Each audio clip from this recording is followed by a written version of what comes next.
Nous sommes en train de parler sur la culture du surnaturel. Nous avons commencé à parler les 2 semaines sur l'importance de la louange et de l'adoration. On a expliqué pourquoi il est important d'apprendre à adorer Dieu et à louer le Seigneur. La semaine passée, j'ai parlé de l'adoration et je n'ai pas voulu continuer sur cela. Je me suis dit, bon, avec le temps, je vais pouvoir continuer sur ça, mais il faut quand même que vous compreniez que quand nous venons à l'église, nous devons avoir l'attitude des adorateurs. Les adorateurs, ce n'est pas seulement les instruments, mais Dieu veut que nous puissions l'adorer avec nos lèvres. C'est la raison pour laquelle il va dire que tous ceux qui respirent louent le Seigneur. Dieu t'a créé pour l'adorer et je suis quand même conscient que nous devons aimer adorer le Seigneur. Nous devons aimer louer le Seigneur. Et ça doit être une culture qui se développe dans votre vie. Aimer adorer le Seigneur, aimer louer le Seigneur. Je vous avais dit que la musique, ce n'est pas la musique qui fait l'adoration. Hein, parce que souvent les gens confondent la chose. Et il est aussi important de savoir que oui, il existe dans le monde spirituel le son. Je vous ai expliqué qu'est-ce que le son fait.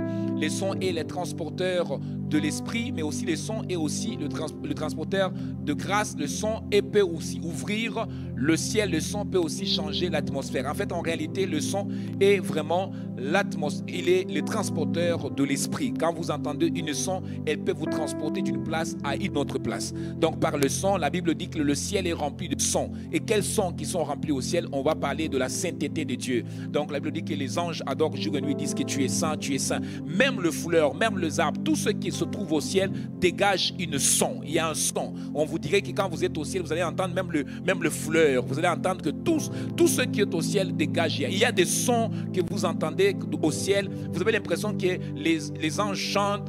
Vous entendez les instruments. Vous entendez toutes sortes des instruments que vous n'avez pas encore entendus sur la terre. Donc le ciel est rempli de sons. En fait, pourquoi le son? Mais parce que nous savons très bien que le son est le transporteur de l'esprit. Il faut le son. C'est la raison pour laquelle même dans le monde, quand vous écoutez des sons, il y a des sons qui vous poussent à tuer, il y a des sons qui vous poussent à commettre des choses qui ne sont pas bien, il y a des sons qui vous poussent à poser des actes qui ne sont pas corrects. Il y a des fois que tu entends un son comme ça, tu dois te droguer, tu entends un son comme ça, tu dois insulter les gens. Bon, c'est vraiment parce que le son est vraiment transporté des esprits. C'est la raison pour laquelle un enfant de Dieu doit tirer attention quel type de son que tu écoutes. Ce n'est pas parce que, bon, on vous dit que toutes les musiques, j'entends souvent les gens disent non, les musiques du monde, elles ne sont pas mauvaises, ce sont des gens qui chantent par inspiration, ce sont des artistes, ça n'a rien à voir avec le diable, vous mettez tous les diables partout, etc. Mais bon, écoute-moi très bien, il faut que vous compreniez très bien, le monde d'inspiration, c'est le monde de Dieu, je suis tout à fait d'accord avec toi. Le diable n'a pas créé ce monde-là, c'est Dieu qui a créé. Mais n'oublie pas que le diable influence toujours. C'est la raison pour laquelle la personne qui chante ces chansons, si elle les chante pour le Seigneur, elle les chante pour glorifier le Seigneur, il transporte l'atmosphère de Dieu, elle transporte l'esprit de Dieu. Si cette personne chante seulement pour chanter, pour faire plaisir, elle transporte l'esprit du monde. Et l'esprit du monde, c'est quoi? C'est le diable, vous êtes d'accord avec moi? Si une personne ne sert pas le Seigneur, il sert qui? Le diable n'a pas besoin que tu l'invites, c'est Dieu que tu invites dans ta vie. Le diable est là sans que tu l'invites. Donc il y a des choses que vous devez beaucoup tirer attention. Oh non, pasteur Simon, c'est juste la musique du monde, mais ils ont changé ça, ils ont mis des paroles de Dieu. Donc il dit Jésus, frère, même s'il dit Jésus sur une mélodie du monde, c'est qu'il est, cette son-là transporte quelque chose. C'est la raison pour laquelle tu dois toujours tirer attention à ce que tu écoutes. Ça peut affecter ton esprit, ça peut affecter ta vie spirituelle, ça peut affecter ta relation avec le Seigneur. Par un son, tu peux te trouver en train d'invoquer des démons, tu peux te trouver en train d'invoquer l'esprit de Satan, tu peux te trouver en train de vivre des manifestations sataniques chez toi par un son. Les gens qui font la méditation vous diront qu'il y a des sons, ils vont taper des histoires, il y a des sons, c'est le son qui transporte leur esprit à une autre place, c'est des sons. Donc tire attention par rapport aux sons que tu écoutes. Il y a des sons que tu écoutes, toi tu penses que les personnes qui chantent, ce sont des chrétiens, mais ce sont des païens. Ils utilisent leurs sons pour capter ton esprit. Vous allez dire au pasteur Simon, c'est impossible. Qui a déjà assisté aux scènes où il a regardé Michael Jackson dans les vidéos, vous allez voir que par le son, les gens se tuaient. Par le son, il y avait des gens qui piquaient le Christ. Et les ambulances le levaient. Il y a des gens qui mouraient par le son. Donc le son transportait vraiment une atmosphère soit de Dieu ou soit de Satan. Tout dépend de la relation que la personne a avec le Seigneur. Il y a vraiment une vague que j'entends souvent en Amérique. Je vous ai toujours dit que l'Amérique n'est pas le ciel. L'Amérique n'est pas le ciel. Parce que souvent on compte toujours ce que les Américains font. L'Amérique n'est pas le ciel. Frère, il existe le ciel. Ok? C'est pas parce que les Américains le font, nous devons absolument le faire. Non. Donc il y a des choses, souvent quand j'entends les gens font, je me dis, mais qui t'a donné? Oh non, c'est Dieu qui m'a inspiré, frère. Tu es sûr que Dieu t'a inspiré ça? Parce qu'au ciel, il n'y aura pas de rap. Ah oui, au ciel, il n'y aura pas. Frère, si tu le trouves, je suis prêt à me repentir. Au ciel, il n'y a pas de rap. Est-ce que tu peux expérimenter l'onction par les rap? Je fais les rap. Je suis né plus que vainqueur. Ah, c'est lui. Est-ce que l'onction est descendue? Du feu de Holy Ghost. Est-ce que l'atmosphère a changé? Et la plupart de rap, le rap vient d'un réglage de comptes.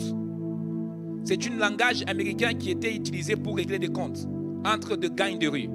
Et c'est une façon de parler dans une forme de s'insulter. C'est pour régler les comptes. C'est là où les rap est né. Les rap est né, c'est une façon de régler les comptes. Vous allez voir, dans les rap, il y a beaucoup des insultes. Il y a beaucoup des insultes, il y a beaucoup de mépris, il y a beaucoup de...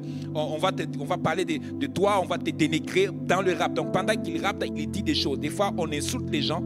Des fois, on passe le message.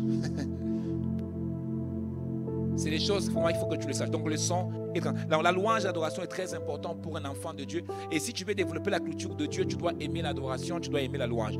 Vous qui écoutez toutes les choses, des chansons, même dans votre maison, tirez attention à ce que vous écoutez. Ça peut vous causer des problèmes. Des fois, vous vivez des oppressions chez vous à la maison, mais c'est des choses que vous écoutez à la maison. Il y a des sons que vous écoutez à la maison qui attirent des démons à la maison. Un jour, on était ici à l'église. Je vous ai raconté ce témoignage. Nous étions de l'autre côté, en train de prier, et puis il y avait une sœur qui était avec nous à l'église, en train de prier avec nous pendant l'adoration, et l'Esprit de Dieu nous dit qu'il y a une sirène qui est en train de venir à la place. On ne comprenait pas.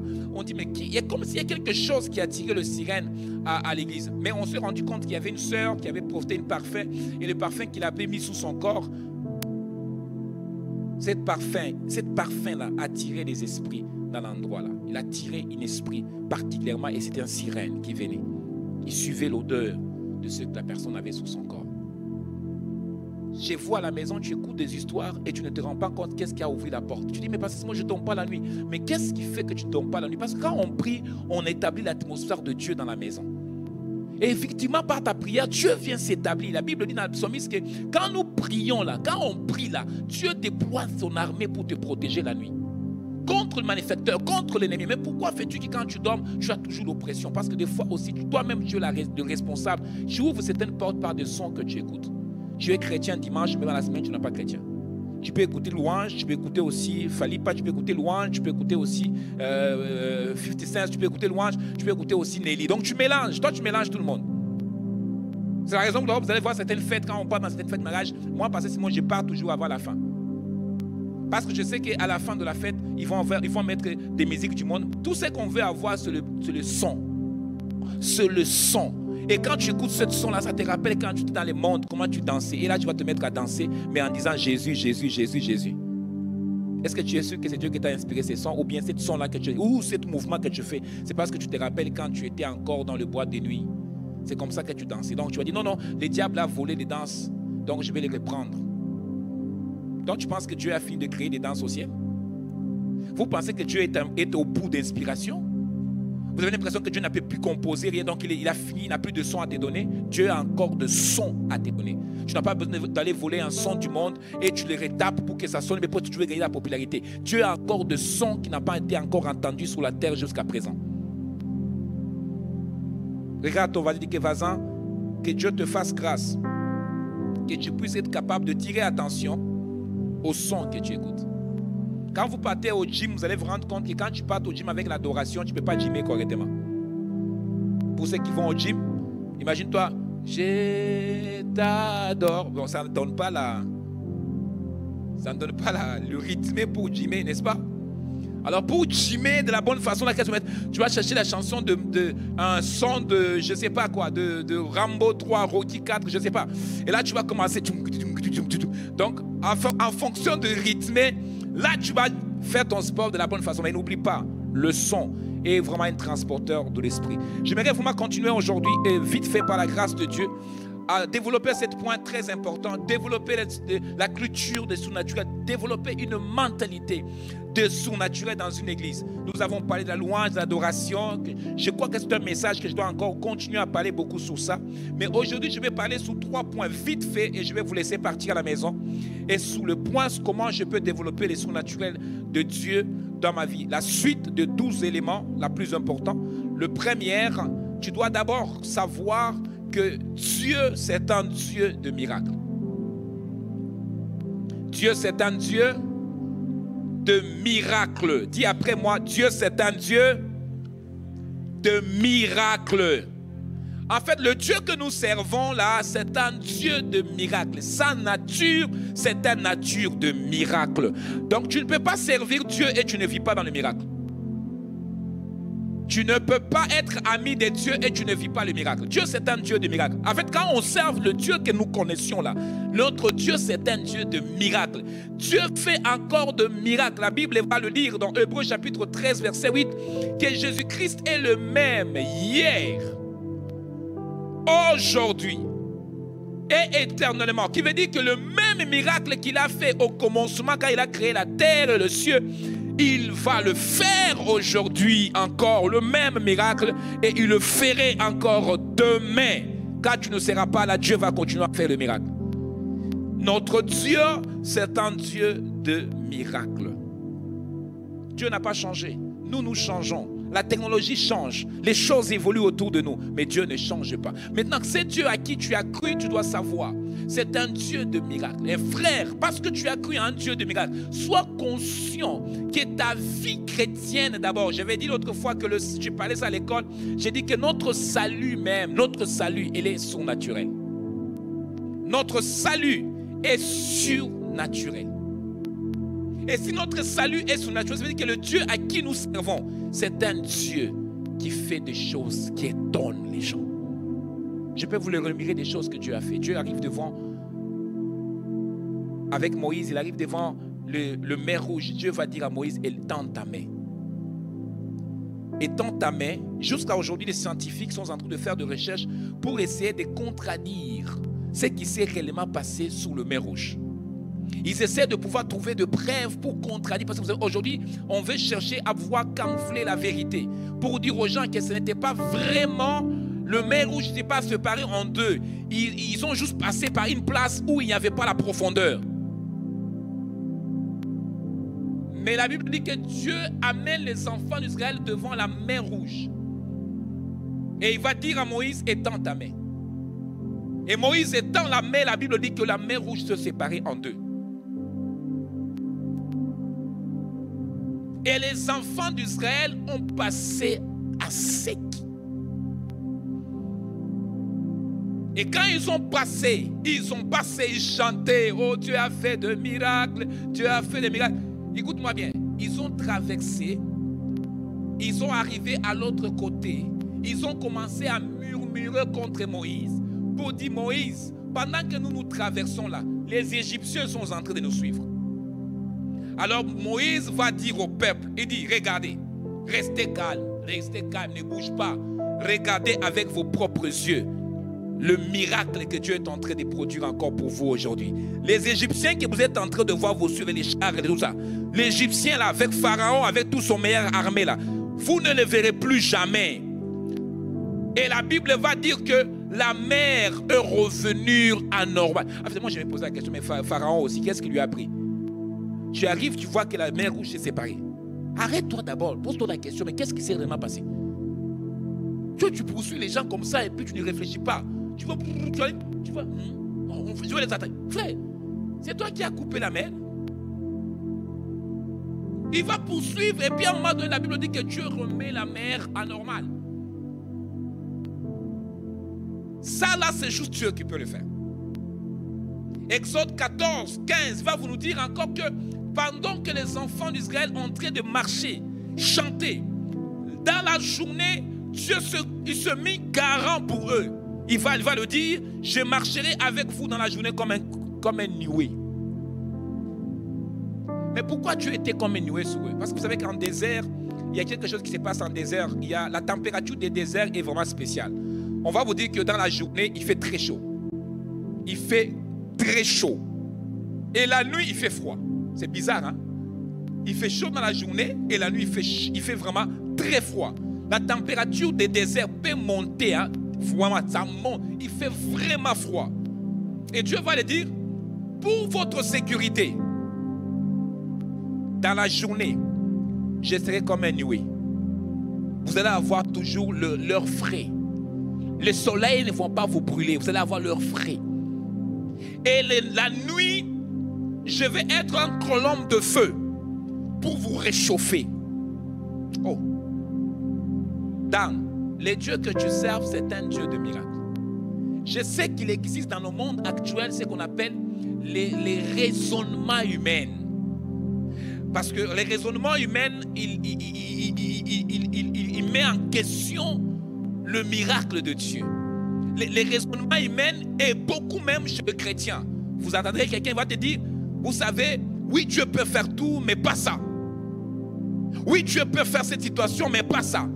En fait, les raisonnements humains deviennent encore de plus en plus présents dans la vie de beaucoup de croyants. En fait, nous pensions que il y a des choses que Dieu peut faire, il y a des choses que Dieu ne peut pas faire. Mais j'aimerais te contredire aujourd'hui.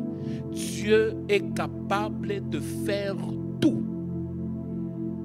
Dieu va poser la question à un homme qui s'appelle Job. La Bible déclare que Job, dans sa souffrance, Job commençait à se lamenter et Dieu va venir lui parler. Il va dire, hey, tais-toi. Quand j'ai créé le monde, tu étais là. Quand j'ai créé des oiseaux, je t'ai demandé l'aide.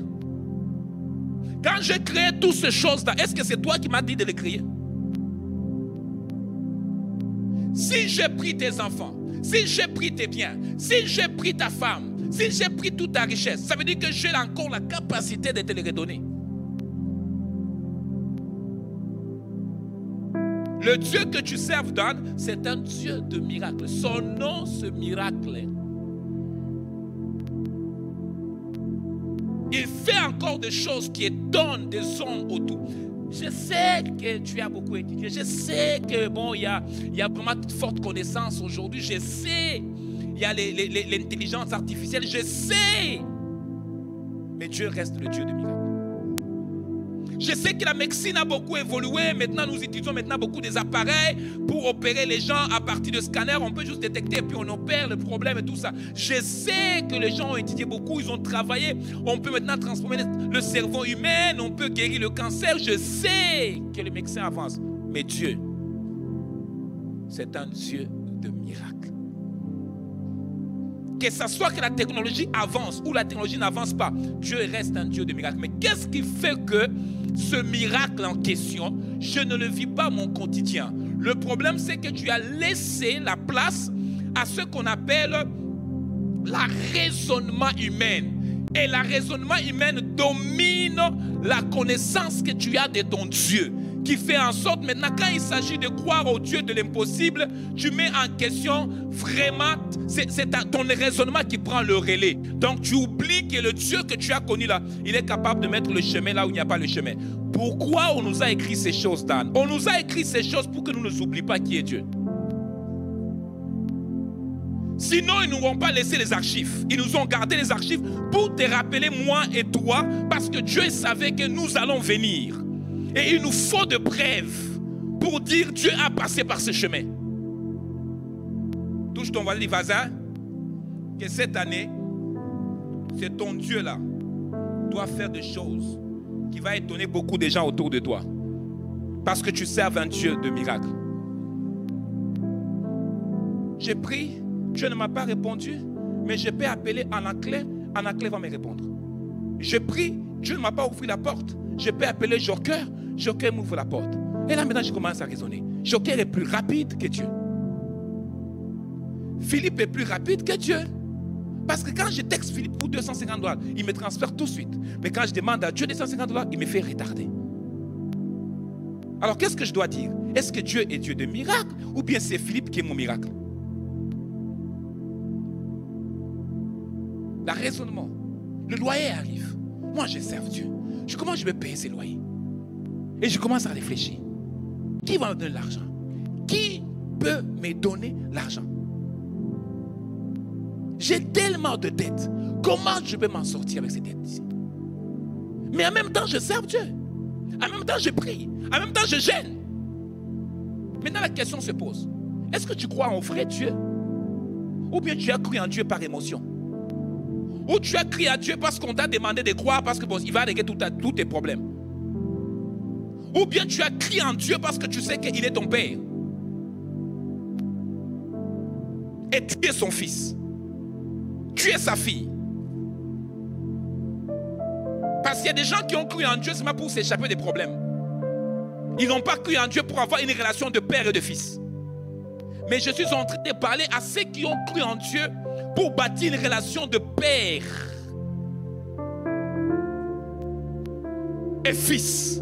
Et ces personnes-là, même quand les choses vont aller mal dans leur vie, ils vont toujours dire que mon papa va revenir. Mon papa va revenir. Quand mon papa vient, il va régler ce problème. Quand mon papa vient, il va régler. Des fois, mon papa prend le temps parce qu'il est toujours comme ça. Mais une chose est sûre, c'est que quand il vient, ce problème sera réglé. Le Dieu que tu serves, c'est un Dieu de miracles.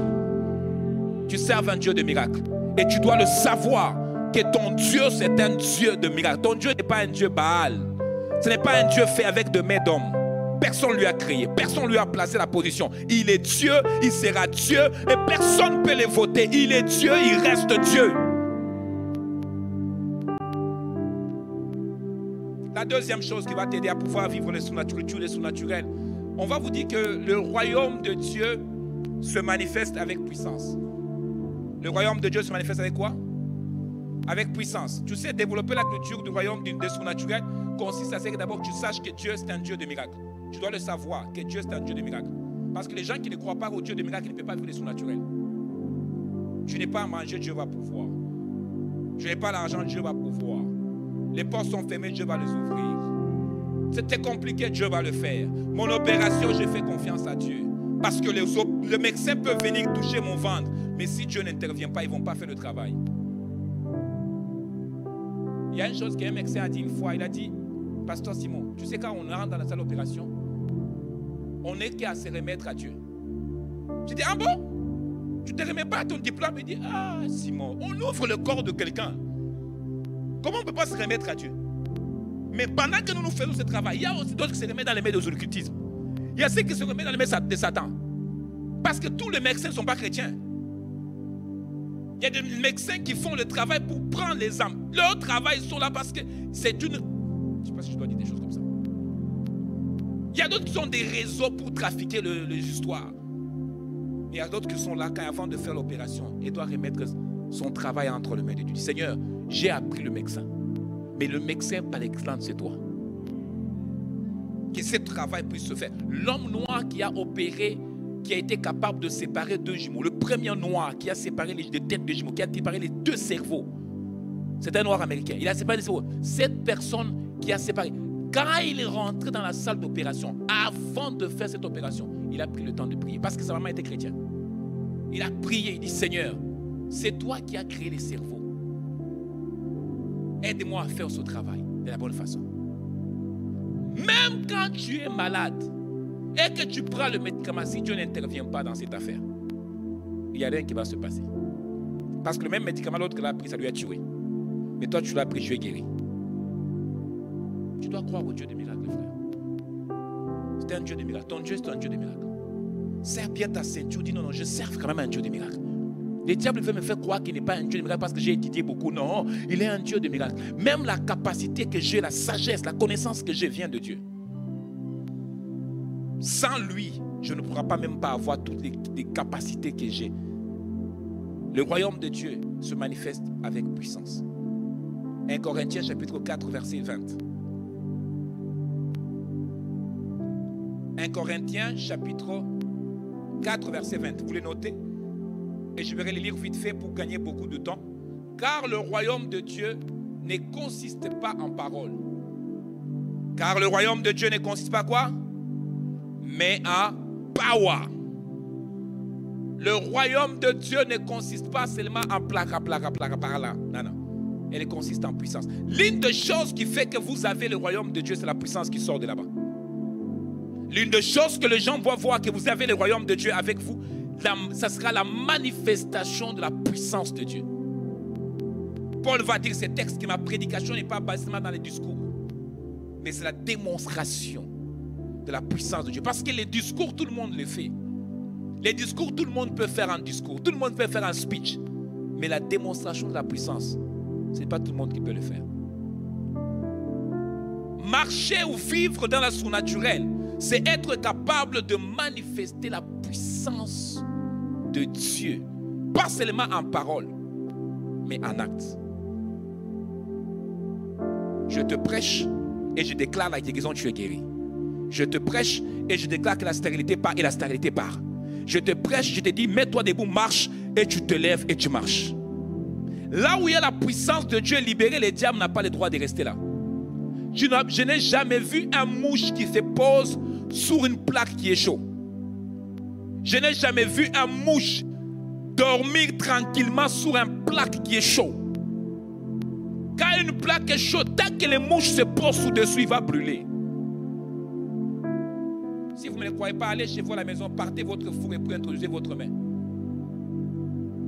Si vous vous aimez beaucoup, vous allez voir ce qui va se passer. Après 3 minutes, vous allez voir ce qui va se passer. Vos mains vont se brûler. Maintenant, fermez les fours. Et puis venez et puis imposer la main. Vous allez même jouer avec les plaques. Vous allez même taper sur les plaques comme ça. Il n'y a rien qui va se faire. Mais allez maintenant les plaques. Puis tape maintenant tes mains là-dessus. Une personne qui marche dans son naturel, c'est une personne qui marche et qui vit une vie de puissance. Partout que tu passes, tu dégages la puissance. Est-ce que je parle toujours avec quelqu'un? Que l'église NCD ne soit pas seulement une église qui vit la parole, mais c'est une église qui démontre la puissance. Le royaume de Dieu n'est pas seulement consisté en parole, mais il consiste en quoi? Qu'est-ce que le monde veut? Qu'est-ce que le monde veut voir? Qu'est-ce que le monde veut? Peut-être que vous ne croyez pas à ça, mais regardez, Paul va dire ces choses, que ma prédication n'est pas basée seulement dans un message simple, mais c'est un message qui est accompagné avec la démonstration de la puissance de Dieu. Quand tu prêches comme ça, on voit les paralytiques marcher et on voit les aveugles marcher. Écoute, la troisième vite fait, et puis je termine avec ça, la troisième. Le signe et le miracle accompagneront le croyant. Les signes et le miracle accompagneront quoi? Les croyants. Développer la culture de surnaturel consiste à ce qu'on voit dans ta vie des signes et des miracles. On voit des signes et des miracles. D'autres versions vous dira qu'on voit en toi des signes et des prodiges. Qu'on voit en toi des signes et des prodiges. J'aimerais vous accompagner ce texte avec ce verset. Le verset de Marc chapitre 16, verset 17, aller jusqu'à 18. Voici ma version, moi, dit voici le signe. Mais cette version va dire voici le miracle qui accompagneront ceux qui auront cru à mon nom. À mon nom, il chassera quoi? La culture de surnaturel consiste à ce qu'un démon ne peut pas résister chez toi. Un démon ne peut pas habiter chez toi. Je répète, un démon ne peut pas. Nous sommes des chasseurs de démons. Nous sommes des chasseurs de fantômes. Là où tu es, un fantôme ne peut pas rester. Parce qu'il a dit, voici le miracle, ou voici les signes qui accompagneront à tous ceux qui vont crier. À mon nom, ils chasseront le démon. Ce verset continue bien. J'aime bien quand la suite de ce verset. Il va dire, ils chasseront le démon, ils parleront de nouvelles langues. Ils imposeront le main aux malades. Et les malades seront guéris. Ils vont boire. Ils vont boire. En fait, l'empoisonnement, tu vas le boire. Mais cette poison-là ne va rien te faire. Avoir la culture de Dieu, ça veut dire même tu vas visiter ton voisin là, il va t'empoisonner, tu n'as pas peur. Regarde, il dit qu'il va aller plus loin. Il dit qu'ils saisiront du serpent.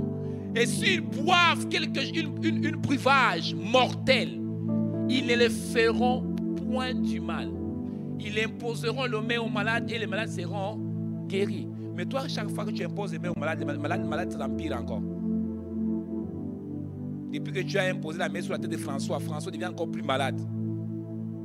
Avant, il toussait moins. Dès que tu as un peu, la toussement a augmenté, même il tousse, même il s'étouffe. Oh frère, je prie au nom glorieux de Jésus que Dieu oigne tes mains, que tu sois capable d'imposer la main, même sur ta femme, même sur ton mari, tu l'imposes la main, parce que ce n'est pas moi qui l'a dit, c'est la Bible qui a dit. Regardons le miracle et les signes qui accompagneront à ceux qui ont cru. La question est, est-ce que tu as cru? Oui, n'est-ce pas? Est-ce qu'on peut nous projeter Jean chapitre 12? Il y a un passage, il y a une partie particulièrement que je voulais que nous puissions lire. Il y a quelque chose que Dieu dit par regarde, il dit que regarde le miracle qui accompagneront à tous ceux qui ont cru à mon nom. Jean chapitre 1 verset 12, s'il vous plaît. Si tu es là, let's go. Est-ce qu'on peut regarder ça vite fait? My time is going. 12, 1. 12? Oui. Jean 1, 12. Mais à tous ceux qui l'ont reçu, à tous ceux qui croient en son nom, elle a donné le pouvoir de devenir enfants de Dieu. Qu'est-ce que Dieu te donne quand tu crois à son nom? Power. Qu'est-ce que Dieu te donne? Pouvoir. Est-ce que vous avez déjà arrivé de remettre le pouvoir à votre enfant dans la maison? Qu'est-ce qu'il va faire avec ce pouvoir? Hein? En fait, tu dis à ton enfant, à partir de maintenant, c'est toi qui tu fais tout dans la maison. Tu as le pouvoir. Fais ça. Tu ne vas pas aimer ça la suite. Dis à ta fille, non, à partir de maintenant, c'est toi qui as le pouvoir de la maison. Qui veut dire que qu'est-ce qu'on va manger, tout ce qu'on va faire, l'argent, c'est toi qui as le power over everything dans la maison. Tu vas voir. Il va préparer l'omelette, il va préparer les œufs, il va boire toutes les jus, il va faire des gaffes. Quand on remet le pouvoir à quelqu'un, c'est que c'est la personne qui contrôle maintenant toutes choses. Toi, tu ne fais rien. Mais Jésus va dire, je vous ai donné les pouvoirs. Et ce pouvoir, ce n'est pas seulement une petite pouvoir pour gérer. Non, non, Dieu te donne le pouvoir sur tous les esprits, au Congo, au Bénin, partout. Tu as le pouvoir. Quand tu marches dans un pays, ils savent que tu viens d'embarquer à l'aéroport. Tu n'opères pas sous ton pouvoir, mais tu opères sous le pouvoir du ciel. Regarde les signes qui vont accompagner. Tu vas vivre dans le signe et de prodige de la part de Dieu au nom de Jésus. Parce que quand on développe la culture de surnaturel, consiste à ce que tu marches dans le signe et prodige. Que les signes et les prodiges commencent à t'accompagner au nom de Jésus. Que les signes et les prodiges dans tes affaires, que les signes et les prodiges, quand tu travailles comme ça, quand tu imposes la main sur tes affaires, ça doit marcher au nom de Jésus. Que les signes et les prodiges commencent. Il dit, regardez les signes et les prodiges. Il est en train de dire à qui? Il dit aux païens. Il dit, païens, oh, regarde les signes qui vont accompagner ceux qui ont cru à mon nom. Les incrédules voient les signes qui vont suivre ceux qui ont cru à moi. Ceux qui ont cru à moi, ils vont chasser les démons. Donc quand ils chassent un démon, on dit que non, il a Dieu avec lui. Quand on l'empoisonne et les poisons ne les fait pas. En passant, il faut que je corrige ça parce que c'est très important que j'explique ça. Quand on parle de poison ici, frère, il faut que tu comprennes très bien. On n'a pas dit que tu vas prendre toi-même, tu vas sortir ici dehors et puis tu vas mélanger les poisons et puis non, Dieu va me délivrer. Ce n'est pas de ça qu'on parle. Soyons quand même, parce qu'il faut qu'on corrige ça. Il y a des gens qui prennent les choses mal. Ici, on parle d'une poison qu'on t'a mis dans la nourriture. Tu n'es pas au courant de l'affaire. Tu viens comme ça, on a versé un petit liquide dans ta boisson. Tu n'es pas au courant de ça. C'est la raison pour laquelle, en tant qu'enfant de Dieu, avant de manger quelque chose, lève toujours ta main, rende grâce à Dieu. Parce que ce minute-là que tu viens de faire rendre grâce à Dieu, Dieu est en train d'enlever les poisons dans la nourriture. Est-ce que vous m'entendez? Hein? Bon, ce n'est pas que non. On t'a invité, tu sais qu'on va t'empoisonner, mais tu es parti pareil. Ça, c'est notre histoire. J'ai vu des gens promener avec des miels dans leur sac parce qu'ils savent comment m'empoisonner. Il a son miel. Si jamais on m'empoisonne, on appelle ça contre-poison. On appelle ça les anti quoi? Hein? Anti-poison. La quatrième. Je vais juste changer, je vais renverser les points.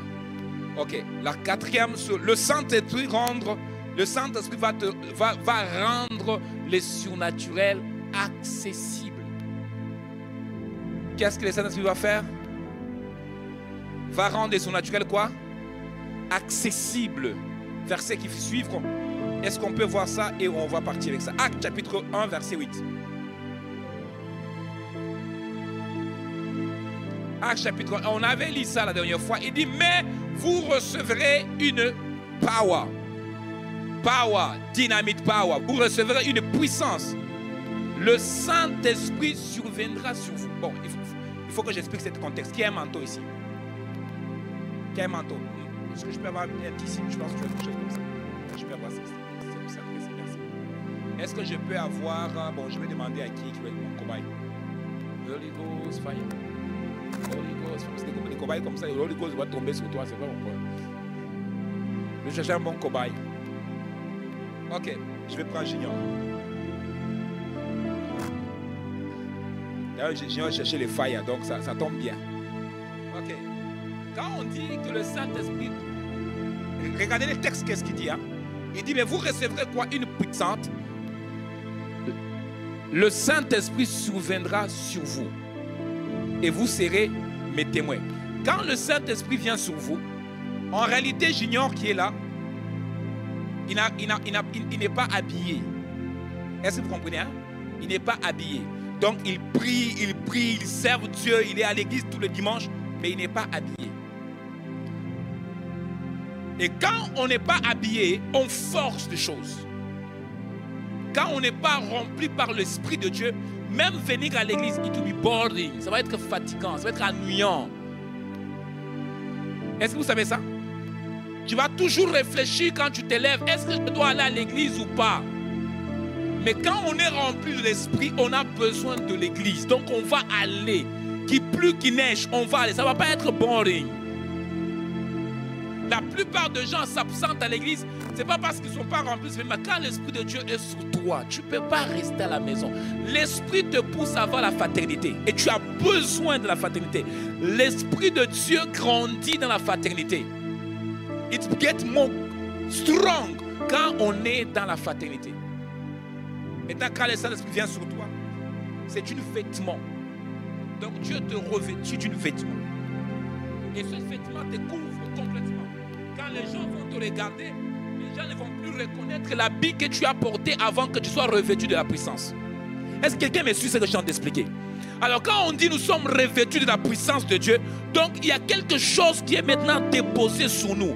Nous sommes enveloppés maintenant de la présence permanente de Dieu sur nous. Partout que nous partons, les gens ne peuvent pas voir la couleur de notre habit. C'est la raison pour laquelle on va dire, on disait que vous êtes de Christ. En Éthiopie, on va dire, on vous appellera chrétien. Pourquoi? Parce qu'on a vu la nature de Christ autour d'eux. On ne voyait pas leur nature, on ne voit vu leur habit. Si la Bible va dire, soyez remplis du Saint-Esprit, il est en train de dire, soyez revêtus de l'enveloppe de Dieu autour de vous. Quand les gens vous voient, les gens ne voient pas Blandine, mais les gens voient Christ.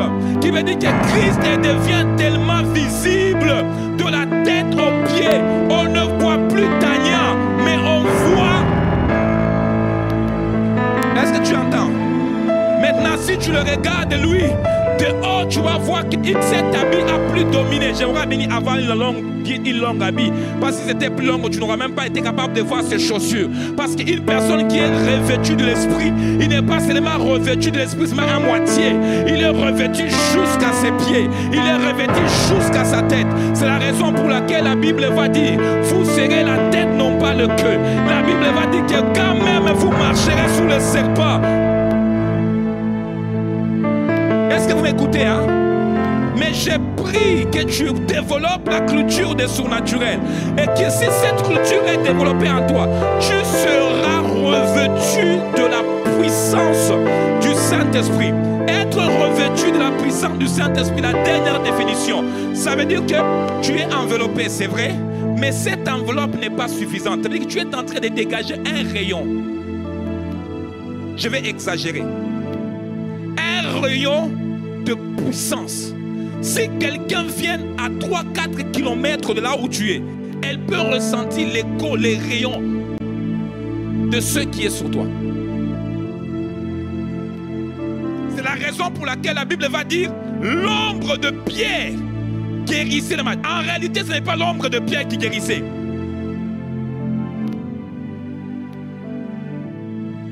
Est-ce que l'ombre peut guérir quelqu'un? Hein? Est-ce que l'ombre peut guérir quelqu'un? Non, l'ombre n'a jamais guéri personne. L'ombre n'est pas. Mais on dit que l'ombre sera reflète de la personne. Mais il y a quelque chose qui fait que l'ombre vient. On l'appelle la lumière. C'est la lumière qui appelle l'ombre. Vous êtes d'accord avec moi? Si nous sommes dans les ténèbres, est-ce qu'on a la lumière? Et est-ce qu'on a l'ombre? Non. Il faut qu'il y ait une projection. Et les projections vont révéler l'ombre de la personne. Est-ce que vous êtes d'accord avec moi? Mais ils marchaient dans une soleil, c'est tout à fait normal. Il y avait le soleil. Mais comment expliquer que l'ombre de Pierre guérissait le malade? Ce n'est pas seulement l'ombre de Pierre. Le manteau qui était sur lui, elle dégageait déjà une feu. Une feu qui était capable d'atteindre 3 mètres, 4 mètres aux entours. Donc quand il marchait, tous ceux qui étaient dans la rayon de 3 mètres, ils étaient affectés par la puissance qui était sur lui. Être revêtu du Saint-Esprit, c'est être revêtu d'une charge puissante qui dépasse le bombe atomique. C'est la raison pour laquelle on va vous dire que quand quelqu'un a le Saint-Esprit, il a la capacité de dire à un mort, reviens à la vie. Et puis les morts reviennent à la vie. Je vous ai rencontré, mon fils va t'asseoir. Je vous ai rencontré les témoignages de cette personne, et qui est moi d'ailleurs. J'ai fait une expérience la dernière fois, j'ai failli mourir. J'ai failli mourir parce que j'étais tenté de partir. Et quand je suis revenu, je vous avais dit que la mort, quand la mort vient, la façon que le vent souffle, une vent vient séparer le corps et l'esprit. Et c'est ça que j'ai expérimenté. Il y avait une forte vent qui me prenait, qui me transportait. Et il me transportait à une force que je ne peux pas lutter avec. Et cette vent, il avait la capacité de séparer mon âme et mon corps. Et je voyais comment je sortais.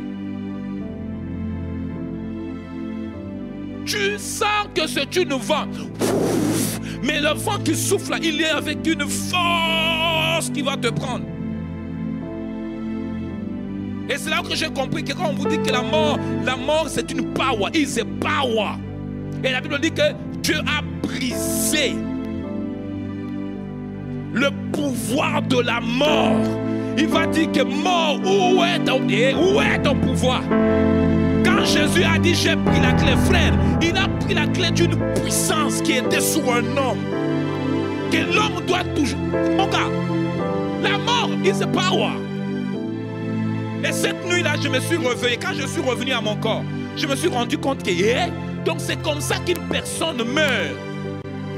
Parce que quand ça va venir te prendre, tu ne peux pas. Tu ne peux pas. C'est too much. C'est plus fort que toi. Mais la Bible va dire qu'à cause du Saint-Esprit, vous allez parler aux morts. Mort, reviens à la vie. Et le mort revient. Mais qu'est-ce qui a fait venir le mort? La puissance de Dieu. La puissance de qui? Il dit vous allez recevoir la puissance. Le Saint-Esprit souviendra sur vous. Et vous allez être mes témoins. En Jérusalem, en Judée, jusqu'à l'extrémité de la terre. Judée, dans la Samarie, jusqu'à l'extrémité de la terre. Les surnaturels de Dieu doivent devenir une réalité par la puissance du Saint-Esprit en vous. Quand vous marchez comme ça, vous êtes en train de vivre une vie de surnaturel. Quand vous imposez les mains sur quelqu'un, il doit vivre le surnaturel. Quand vous êtes chez vous à la maison et que les choses ne marchent pas, vous levez seulement votre main et vous dites Seigneur Père, que ça soit fait au nom de Jésus, et vous baissez votre main et c'est fait. Est-ce que je parle toujours à quelqu'un? Je vais terminer avec ce texte. On va dire que Élie, je l'ai parlé vendredi. Élie arrive dans une maison d'une veuve. Il va dire à la veuve de me préparer à manger. Bon, pour Élie, Élie a passé 3 ans à manger la viande. 2 ans et quelque chose, à manger la viande. Il mangeait vraiment la viande, hein. Je vous dis la vérité, il mangeait la viande. Vous savez, en Afrique, la plupart des temps, souvent, on mangeait la viande seulement dans une période spécifiquement. On mange la viande, c'est souvent le jour de Noël, soit les jours d'une fête spéciale. Donc là, vous allez manger la viande. Mais Élie mangeait la viande tous les jours, 3 fois par jour. Il avait la viande. On le servait bien, des gros morceaux de steak. Et la Bible va dire que Dieu va l'envoyer chez une veuve. Et quand il arrive chez ce veuve-là, il va dire au veuve, donne-moi d'abord l'eau. Et le veuve rentre dans la maison et donne l'eau. Ensuite, Élie va dire, donne-moi servir un gâteau. Et je dois manger. Et le veuve va dire, ah, ton serviteur n'a rien à la maison. Il reste un peu de l'huile et un peu de farine qu'il veut préparer pour elle et son enfant. Et puis il va attendre la mort. Élie va insister. Il va dire, prépare d'abord pour moi. Un homme qui a mangé des steaks pendant 3 ans et 3 jours. Et il trouve un veuve qui a juste un peu. Il va dire, non, non, prépare d'abord pour moi. Le veuve dit, bon, ok, comme tu insistes, je vais préparer. Et il a préparé, et puis il a remis la nourriture à Élie. Bon, vous êtes d'accord avec moi? Quand vous êtes dans une maison, vous avez un enfant de 2 ans, 3 ans. Quand l'enfant a faim et qu'il voit qu'il n'a tout en train de manger, qu'est-ce que l'enfant fait? Hein? Qu'est-ce que l'enfant fait? Je suis sûr que la femme n'a pas servi Élie le pain dehors. Il a servi Élie le pain dans la maison. Donc Élie est rentré, il s'est assis à la table et la femme va déposer le pain. Et pendant qu'Élie était en train de manger le petit devant lui, le petit s'attendait qu'Élie va couper un peu un morceau pour le donner. Oh petit, prends, tu es un enfant. La Bible dit qu'Élie mange le pain devant un enfant. Donc l'enfant était là, il le regardait comme pour avoir pitié. Non, hey. Élie mange les pains sans pitié de l'enfant. Il va manger jusqu'à la fin, il finit tout. Et puis il est sous ses barbes. Il a fini de manger. Dès qu'il finit de manger, j'imagine que le petit était autour de la table, parce que j'ai un enfant, je sais de quoi je parle. Il est autour de la table et puis il doit se dire, oh, mais ce vieux ici, qu'est-ce qu'il est? Il mange, pourquoi il ne me donne pas? Mais quand Élie finit de manger, c'est là où ça devient intéressant.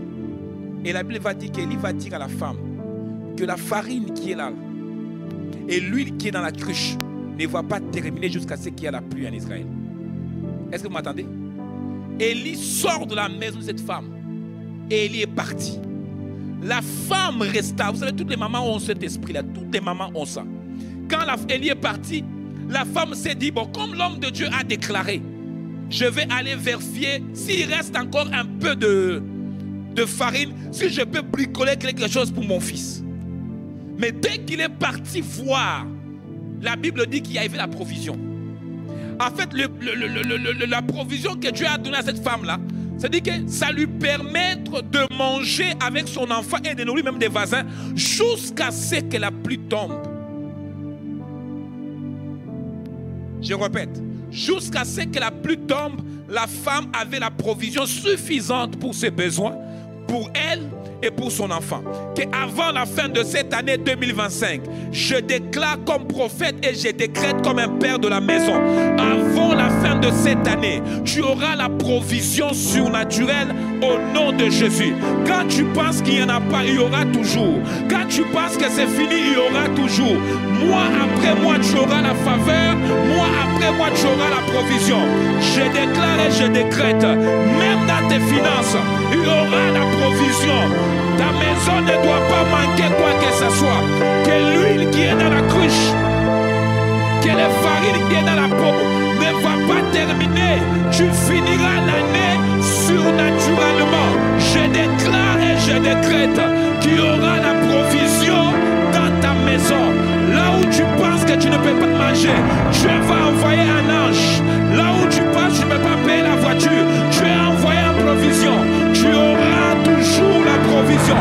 Tu n'as pas entendu, je déclare et je décrète que cette année, qu'il y ait la provision dans ta maison. Au nom de Jésus, que Dieu te donne une provision. Est-ce qu'on peut se mettre debout? Élève tes deux mains et dis, Seigneur, je prie que cette culture des surnaturels qui viennent aussi dans ma vie, je prie que tu me fais grâce. Que tu me fais grâce dans cette année 2025. Que je puisse vivre les surnaturels. Au nom de Jésus. Commence à prier là où tu es. Commence à prier là où tu es. Commence à prier là où tu es. Que l'Éternel Dieu te fasse du bien. Que tu puisses vivre les surnaturels. Que la culture des surnaturels devienne une réalité.